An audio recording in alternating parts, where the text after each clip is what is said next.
Namo tassa bhagavato arahato sama sambuddhassa. Namo tassa bhagavato arahato sama sambuddhassa. Namo tassa bhagavato arahato sama sambuddhassa.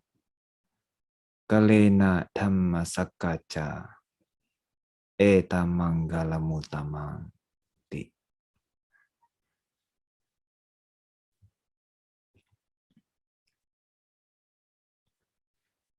Bapak, Ibu, dan saudara-saudara sedharma yang berbahagia. Kesempatan ini adalah kesempatan yang sangat baik, di mana wihara-wihara melakukan kegiatan Dhamma Class, khususnya wilayah Jawa Tengah.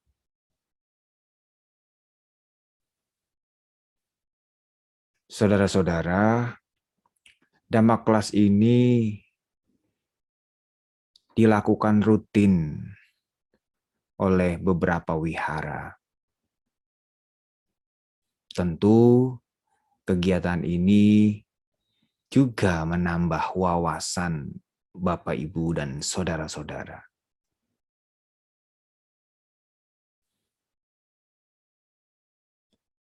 Bapak, Ibu, dan saudara, berbicara mengenai rasa takut, khawatir, itu adalah hal yang wajar terjadi dalam kehidupan sehari-hari.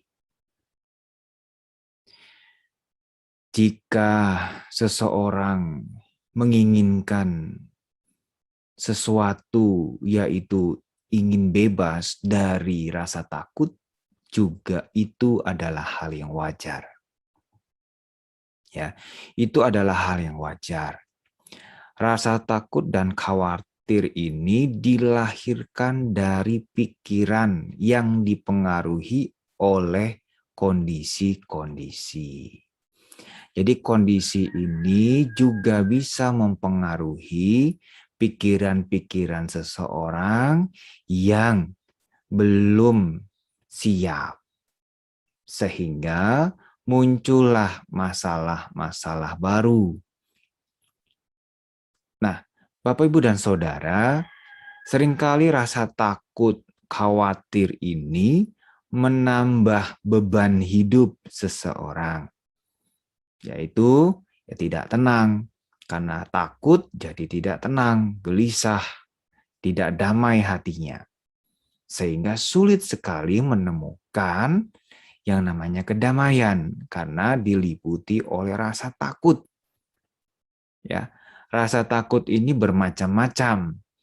Takut sakit, ya, takut nanti tidak dapat rezeki, takut nanti orang itu tidak sayang, takut nanti anak-anak tidak berbakti, dan rasa takut ini terus menghantui, ya, terus membuat batin Bapak, Ibu, dan Saudara terguncang. Bapak, Ibu, dan Saudara, tentu ini kita semua tidak menginginkan. Ya, rasa takut ini terus membayang-bayangi kengerian, ya, dan lain sebagainya. Bapak, Ibu, dan Saudara, dalam hal ini bukan tidak hanya kita ingin terbebas dari rasa takut, ya, tetapi bagaimana cara kita bisa terhindar dari rasa takut, ya? Karena rasa takut, khawatir, cemas, ya, kecemasan ini melahirkan banyak konflik juga, ya. Karena was-was, gelisah, ya. Jadi pikirannya ini bernegatif, ya. pikirannya ini muncul pikiran-pikiran yang buruk. Jangan-jangan dia mau berbuat jahat kepada saya. Jangan-jangan dia mau mencuri di rumah saya. Jadi, karena ketakutan ini memunculkan pikiran-pikiran yang negatif lainnya. Ya, seperti tadi, kecurigaan-kecurigaan. Ya, sebenarnya orang itu mau bertamu. Ya, karena orang itu kebelet mau ke toilet, ya nanti dikiranya mau mencuri. Ya, takut barang-barang di rumahnya menjadi hilang. Nah, Bapak, Ibu, dan Saudara, itulah mengapa ya rasa takut itu juga bisa mengantarkan orang ke rumah sakit jiwa. Ya. Jadi dia konslet, pikirannya ini tidak tenang, ngawur kemana-mana. Akhirnya membutuhkan dokter di rumah sakit kejiwaan. Bapak, Ibu, dan Saudara, sebenarnya hidup ini seperti gambaran film yang bergerak. Segalanya secara terus-menerus bergerak dan berubah. Ya, tidak ada apapun yang di dunia ini yang permanen atau tetap. Ya, mereka yang masih muda dan kuat mempunyai ketakutan akan kematian. Ya, jadi kematian juga ditakuti. Ya, takut meninggal, takut sakit, ya, takut sakit, takut meninggal, takut berpisah dengan apa yang dimilikinya. Nah, sedangkan kehidupan ini seperti film yang terus bergerak dan tidak pernah berhenti. Ya, seperti film. Kita nonton film, yaitu permainannya di dalam itu tidak pernah berhenti. Ya, dari bangun tidur sampai mau tidur. Ya, seperti itulah kehidupan dan tidak pernah berhenti. Nah, Bapak, Ibu, dan Saudara, inilah ya yang memunculkan beragam masalah.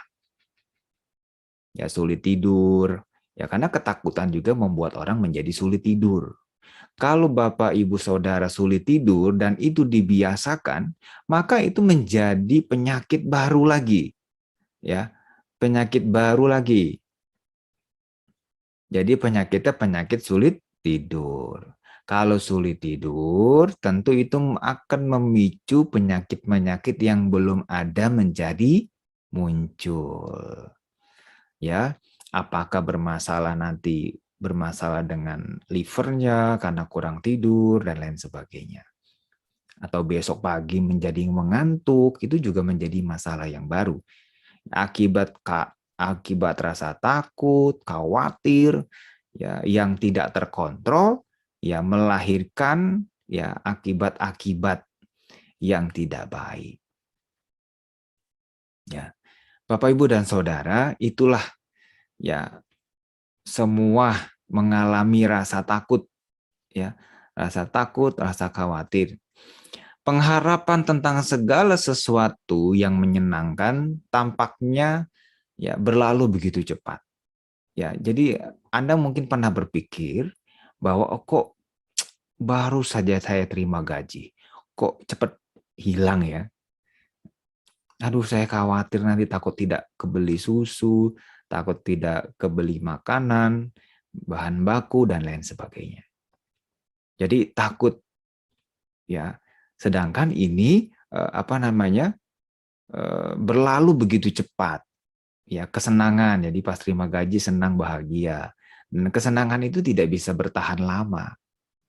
Ya, Anda harus bayar listrik, Anda harus bayar pembantu, Anda harus bayar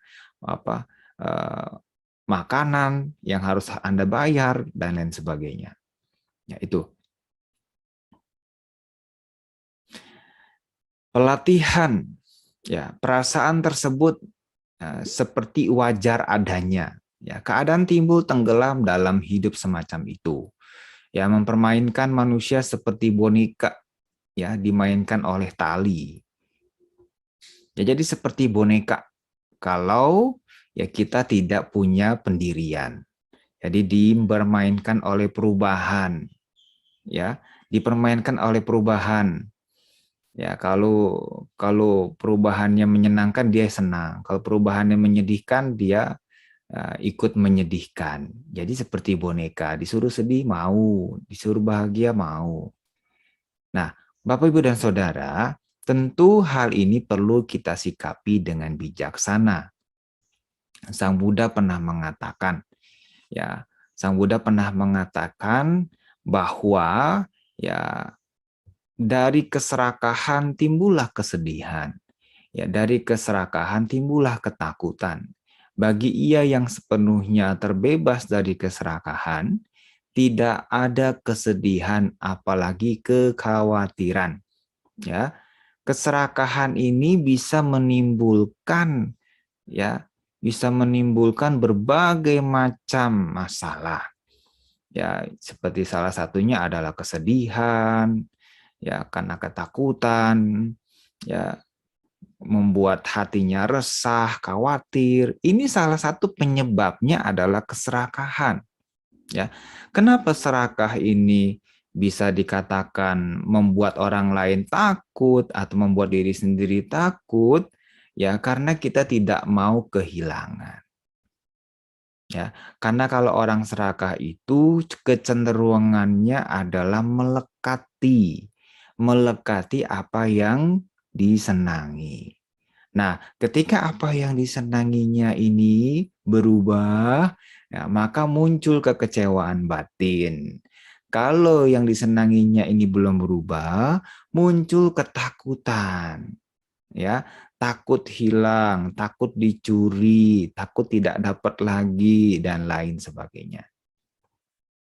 Dan ini seringkali terjadi, ya, disadari atau tanpa disadari, ya kalau kita dicengkram oleh keserakahan, nah ini menjadi masalah, membuat hidup Bapak Ibu Saudara jauh dari kedamaian, jauh dari ketentraman. Ya, bahkan keserakahan ini juga bisa membuat orang lain curiga berkepanjangan. Ya, curiga berkepanjangan. Inilah, ya, makanya Sang Buddha mengatakan hal itu, ya, dari keserakahan timbul kesedihan, ketakutan, ya, khawatir. Ya, semua kemelekatan akan berakhir dengan kesedihan. Ya, Bapak Ibu dan Saudara, semua ya yang dilandasi oleh kemelekatan itu semua akan berakhir pada kesedihan. Ya, kenapa? Karena itu ada perubahan, ya. Ada kehilangan. Jadi tidak ada yang eksis, ya. Jadi kalau orang melekat itu tidak akan siap menerima perubahan. Ya. Tidak ada air mata ataupun ucapan selamat tinggal yang dapat memutuskan ketidakkekalan hidup. Ya, jadi walaupun Bapak Ibu menangis, sedih, ya tidak bisa melenyapkan penderitaan. Ya, tidak bisa melenyapkan penderitaan. Ya, begitu. Ketidakkekalan juga tetap akan terus berubah.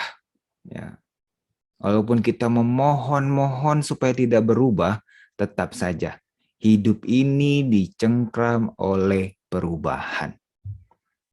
Yang muda siap-siap menjadi tua. Yang tua siap-siap melakukan perjalanan selanjutnya. Nah, Bapak, Ibu, dan Saudara, maka dari itu hidup ini butuh kesiapan.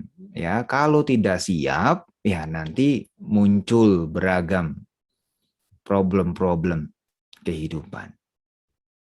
Tidak siap kehilangan, ya tidak siap ya menerima perubahan yang tidak menyenangkan, tidak siap yang lainnya. Ya, yang lainnya. Bapak, Ibu, dan saudara-saudara, ya tua dan muda, ya semuanya mengalami perubahan. Ya, semuanya. Ya, ada rasa khawatir terhadap penolakan dan juga ya segala macam yang dimiliki. Khawatir, semua berubah. Saudara, itu semua wajar. Tidak perlu ditakuti. Yang kita takuti apa?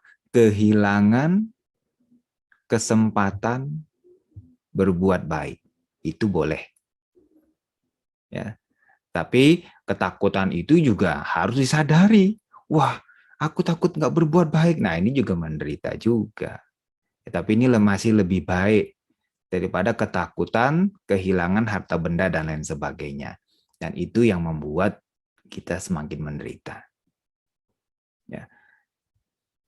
Bapak, Ibu, dan Saudara, tentu ya semuanya ini harus ya kita sadari dengan kuat.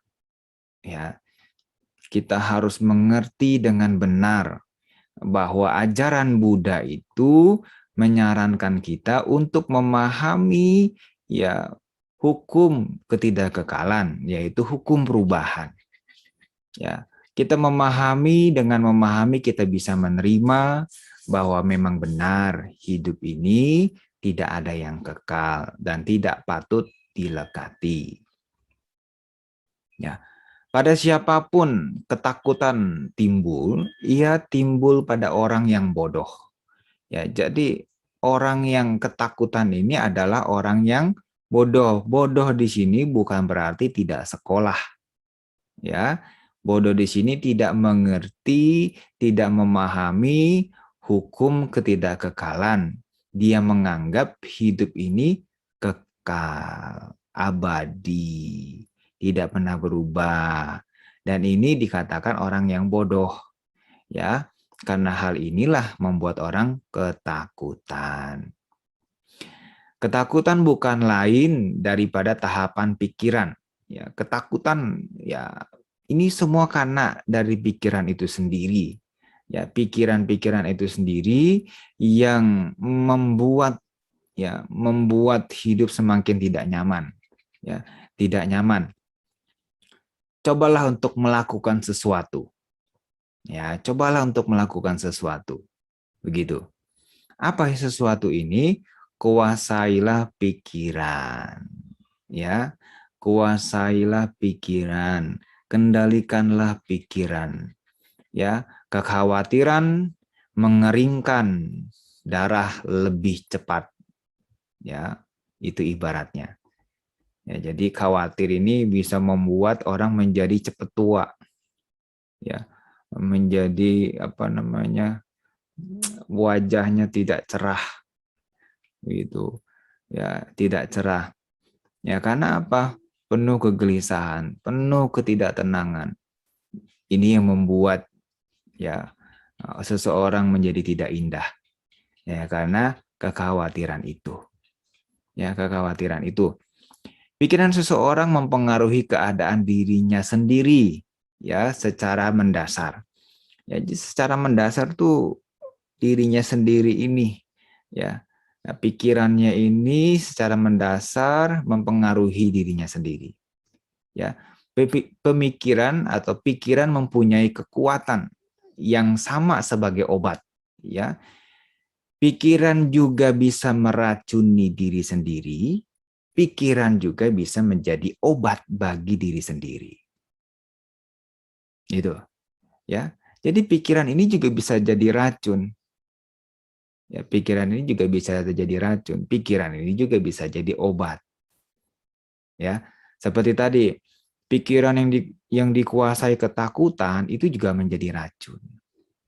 Pikiran yang penuh kendali, penuh dengan meta, penuh dengan kebijaksanaan, inilah pikiran seperti obat. Ya, seperti obat.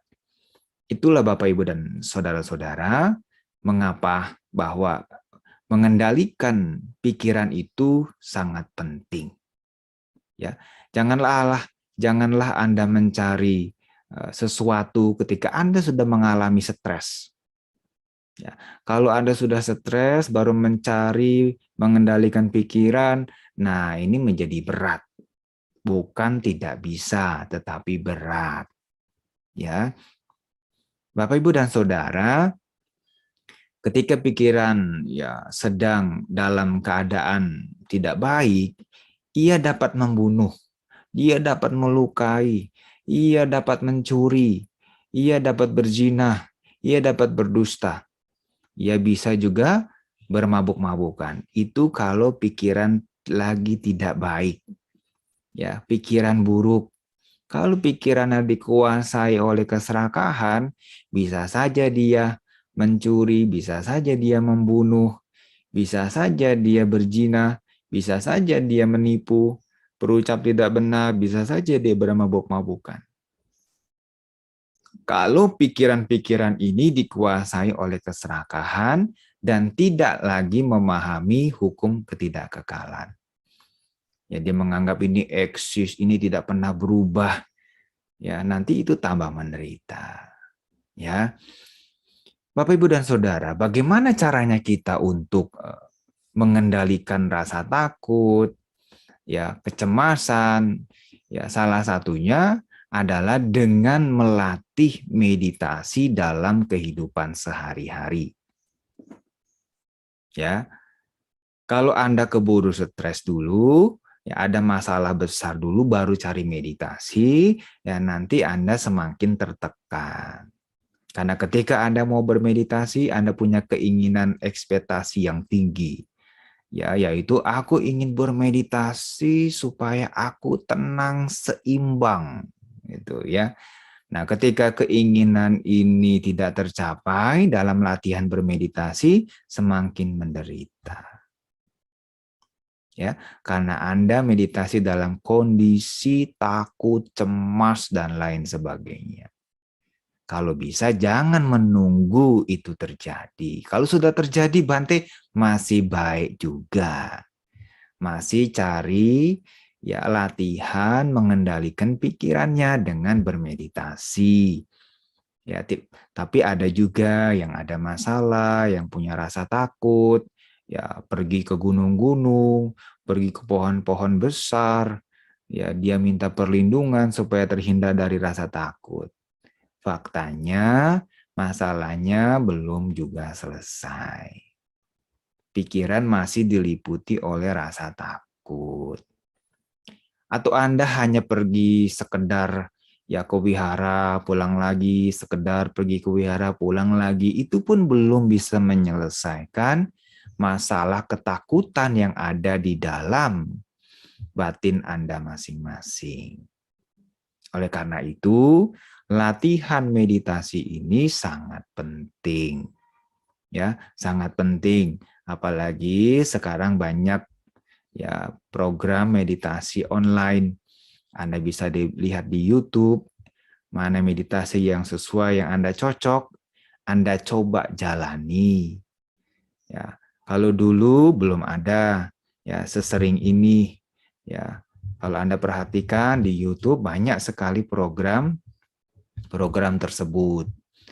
Ya, maka dari itu Anda harus banyak berlatih mengendalikan pikiran dengan bermeditasi. Nah, Bapak, Ibu, dan Saudara, apakah meditasi itu susah? Susah kalau belum terbiasa.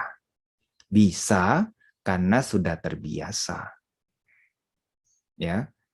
Kalau orang itu lulus sekolah dengan nilai yang baik karena dia terbiasa belajar. Ya, sehingga pas ujian tiba, dia tidak gelisah, tidak takut, tidak cemas. Kenapa? Karena semua sudah dipelajari.